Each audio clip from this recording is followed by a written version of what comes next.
Bhojpuri film industry में खेसारी लाल यादव और काजल राघवानी की जोड़ी काफी लोकप्रिय है।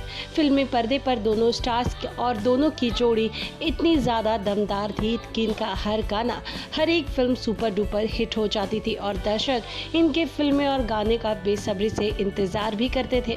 खैर बता दें, दोनों जब पर्दे पर साथ आते थे तो फिर फैंस फॉलोइंग उनकी अपने आप ही बढ़ने लग जाती थी और हर किसी की निगाहें इनकी जोड़ी से हटती नहीं थी।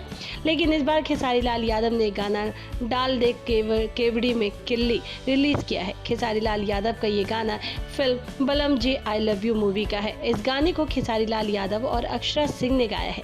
इस गाने के लिरिक्स श्याम देहाती जी के हैं। इसके अलावा कुछ दिन पहले ही भोजपुरी स्टार खेसारी लाल यादव ने बोल बम गीत रिलीज किया था, जो इस समय काफी ज्यादा पॉपुलर हो रहा है। आपको बता दें, आज हम खेसारी लाल यादव के इस गाने का जिक्र इसलिए कर रहे हैं क्योंकि भले ही खेसारी लाल यादव और काजल राघवानी की जोड़ी आज अलग हो गई हो, लेकिन इन दोनों की जोड़ी एक साथ ना रहते हुए भी यूट्यूब पर आज भी धमाल कर रही है। खैर दोस्तों, अब देखना ये है कि आगे चलकर खेसारी लाल यादव और काजल राघवानी अपने फैंस का प्यार देखकर दोबारा एक साथ फिर से काम करने के लिए तैयार होते हैं या फिर नहीं।